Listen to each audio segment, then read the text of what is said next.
Buenas noches, Máster Rufina. Somos los estudiantes de tercer semestre paralelo B1 de la carrera Pedagogía en Lengua y Literatura y hoy les vamos a hablar sobre la función y la utilidad de diferentes recursos didácticos en el proceso de enseñanza y aprendizaje.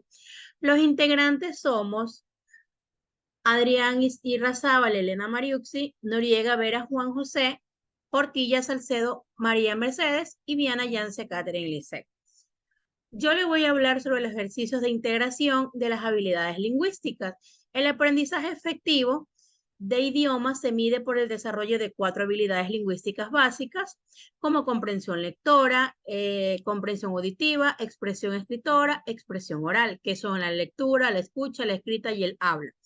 Como primer macro destreza lingüística tenemos la comprensión lectora, que se dice que es un proceso mediante el cual el lector no solo comprende, sino que también elabora un significado en su interacción personal con el texto. Es decir, el significado del texto no está dado solamente para el escritor, sino que el lector es quien comprenda el proceso al momento de ejecutar la lectura, de los cuales tenemos 5 niveles de comprensión lectora, que son comprensión literal, que es el lector que tiene la capacidad de reconocer y recordar información explícita, así como escenas, el cual aparece en el texto.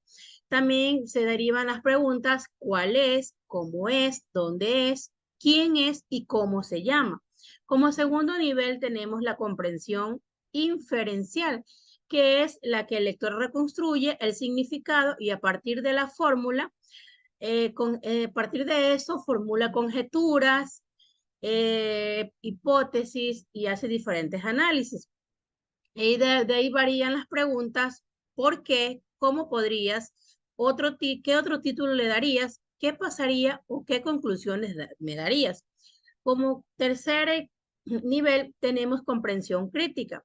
El lector evalúa lo planteado en el texto, entendiendo juicios y opiniones fundamentales en la lectura y en sus experiencias, de las cuales también salen preguntas como ¿qué opinas? ¿Qué piensas? ¿Cómo podrías calificar? ¿Por qué calificarías de esta manera? ¿O cómo deberías calificar esta lectura? Ya, como cuarto tenemos la comprensión apreciativa. El lector establece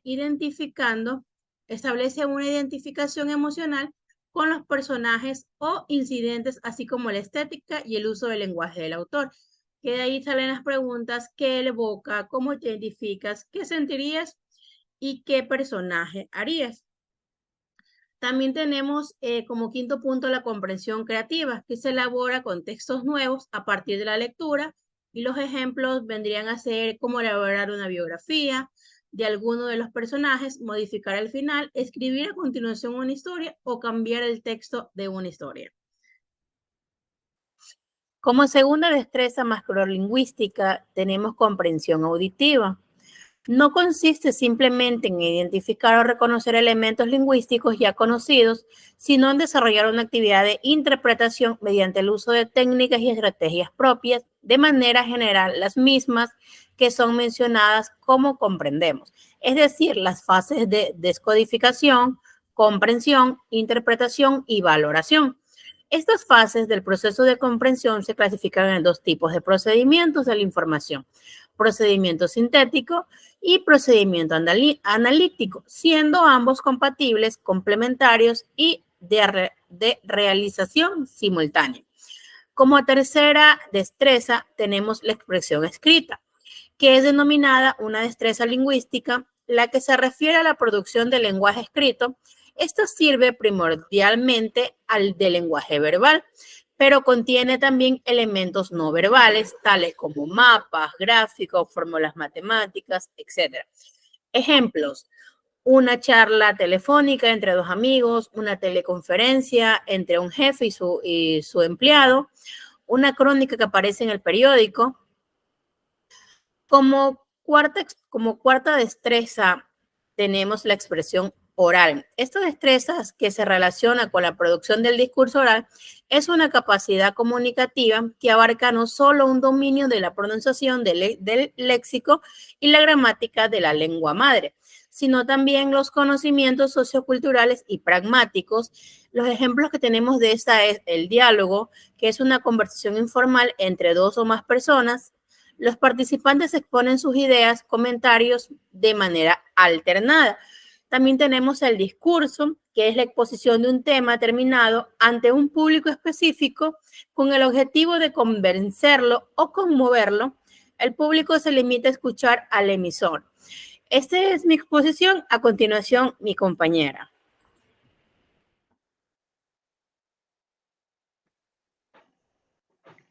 Clasificación de diferentes recursos o medios de enseñanza. Tenemos el cartel, que es un medio de expresión que a pesar de su veteranía como medio de expresión en las aulas universitarias ha tenido su papel muy escaso. Tenemos también las diapositivas, que es un formato fotoquímico y digital que fue durante mucho tiempo para mejorar la forma de llevar a las aulas la realidad exterior al presentarla en un alto grado de iconicidad. También tenemos los videos de baja, que es una elaboración como apoyo a las clases presenciales. Tenemos los libros y los apuntes, que esto también se da mucho en las aulas actualmente y que se comportan como una extensión de los contenidos que se imparten en las clases. También tenemos los videos educativos, cuyos son programados confeccionados, nos permiten transmitir un poco más el tiempo en un contenido lineal. Los medios o recursos de enseñanza son componentes activos en todos los procesos dirigidos al desarrollo de aprendizaje. Un medio es un instrumento o un canal por el que se transcurre la comunicación. Los medios de enseñanza son aquellos recursos materiales que facilitan la comunicación entre el profesor y entre el alumno. A continuación, mi compañero. Bueno, soy la alumna Portilla y voy a hablar sobre las técnicas de estudio. En las técnicas de estudio tenemos a organizadores gráficos, mapas, diagramas, esquemas, cuadros sinópticos. Las técnicas de estudio es un conjunto de estrategias y métodos que los alumnos pueden emplear. Esto es para desarrollar su aprendizaje con una comprensión de un texto, retención de información y rendimiento académico. En organizadores gráficos, esta contribuye a organizar y representar la información de una manera clara y accesible. Esta herramienta es favorable para el estudio y la toma de apuntes, puesto que permite ordenar las ideas, estructurar el contenido de una manera visual. Tenemos mapas conceptuales. Esta representación gráfica de ideas o conceptos interconectados por medio de enlaces o líneas que demuestran la relación en orden o asociativa entre ellos, jerárquicamente. Los conceptos principales se colocan en el centro primero y los conceptos secundarios se ramifican hacia afuera o al exterior. Tenemos los diagramas.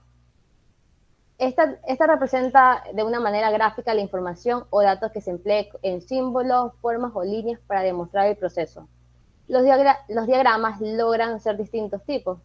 Encontramos diagramas de Venn, de flujo, diagrama de Ishikawa, que es conocido como el diagrama de espina de pescado. Cada tipo de diagrama tiene su función específica y se utiliza para representar diferentes tipos de información o relacionarlos. El cuadro sinóptico. Esta es una tabla o matriz que organiza la información en fila o columna. Se emplea para resumir y compartir distintos aspectos o características de un tema específico. Los cuadros sinópticos son especialmente útiles cuando se desea contrastar información de una manera rápida y clara. Mapas mentales. Este es un diagrama que representa ideas y conceptos de una manera radical, comenzando de un tema central y se va extendiendo en ramas. Los organizadores gráficos, como sabemos, son herramientas visuales que ayudan a organizar y representar la información de una manera clara y comprensible. Aquí tenemos los beneficios de los organizadores gráficos para el estudio. Primero es que son claridad y comprensión. Permite organizar la información de una manera estructurada, lo que facilita la comprensión del concepto y las relaciones complejas que hay en esa información. Tenemos lo que es la síntesis. Esto nos ayuda a resumir grandes cantidades de información de una manera más concisa. Y memoria visual. La representación visual son más memorables y fácil de retener la información, a diferencia que si tenemos un texto grande, se va a hacer muy tedioso, así que mejor lo vamos a resumir con unos organizadores gráficos. Tenemos las aplicaciones pedagógicas, que son herramientas que se utilizan en el ambiente educativo. Esto es para mejorar el proceso de enseñanza y aprendizaje. Estas aplicaciones utilizan tecnología y recursos interactivos para proporcionar experiencias educativas efectivas y atractivas. Algunas de estas son la Prexis, MindMeister y Goldcore, y entre otras. Bueno, una de las ventajas de estas aplicaciones pedagógicas es que facilita el aprendizaje interactivo, a diferencia de tener unos libros tradicionales que son muy tediosos. En esta aplicación pueden incluir videos, animaciones, juegos interactivos, práctica y que fomenta la participación activa del estudiante. También tenemos lo que es la personalización del aprendizaje. Algunas aplicaciones están diseñadas para adaptar al ritmo y nivel del aprendizaje de cada estudiante de manera individual. Tenemos lo que es acceso a la información actualizada y recursos, lo que permite que el estudiante acceda a una amplia variedad de fuentes y materiales educativos y que sean confiables. Tenemos lo que es monitoreo del progreso. Puede realizar un seguimiento del progreso de cada estudiante en tiempo real. Bueno, esto es favorable para el docente, porque puede identificar el área de dificultad y brindar el apoyo al estudiante que necesita. Tenemos lo que es fomento de la colaboración y la comunicación entre estudiantes, esto permite que trabajen juntos en un proyecto o puedan compartir ideas de diferentes temas en específico. Y por último, la práctica y la retroalimentación instantánea. Este proporciona ejercicios y evaluaciones que permite que los estudiantes practiquen y reciban una retroalimentación inmediata sobre su desempeño. Gracias. A continuación, mi compañero.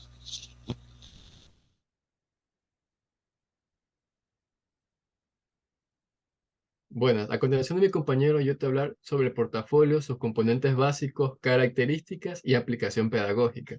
Bueno, como primer punto tenemos que el portafolio es una alternativa como instrumento de evaluación, constituyendo que los padres se involucren en el proceso educativo de sus hijos. Esto nos ayuda a mostrar habilidades, experiencias, capacidades, en la cual el creador se esfuerza por entregar una muestra real del trabajo o darte una idea de lo que se va a lograr, brindándote libertad, flexibilidad, dinamismo para que seas creativo en este proceso. Y para asegurarnos que el portafolio garantice y cumple los objetivos por el cual fue hecho, tiene que cumplir ciertas características que te voy a decir. Tiene que proporcionar el pensamiento crítico, tiene que potenciar la construcción personal de tu conocimiento. Aquí debe apreciarse el valor de lo aprendido y este es un instrumento abierto, el portafolio. El portafolio también se da la reflexión y mejoramiento continuo, la reconstrucción de la información utilizando un proceso de ciclos de reflexión, los cuales son componentes básicos para este trabajo, los cuales son que tienen que tener una estructura clara, una tabla de contenidos, criterios de evaluación y la reflexión del alumno sobre las evidencias presentadas. Y con todos estos componentes que te acabo de decir y características, por supuesto, el portafolio ayuda al docente y es una actividad en la cual el docente puede tener una aplicación pedagógica, en la cual puede monitorear el procedimiento educativo de sus estudiantes, realizar cambios si así los ve necesario. Incluso el estudiante puede revisar su avance y darse cuenta de lo que ha aprendido. Gracias.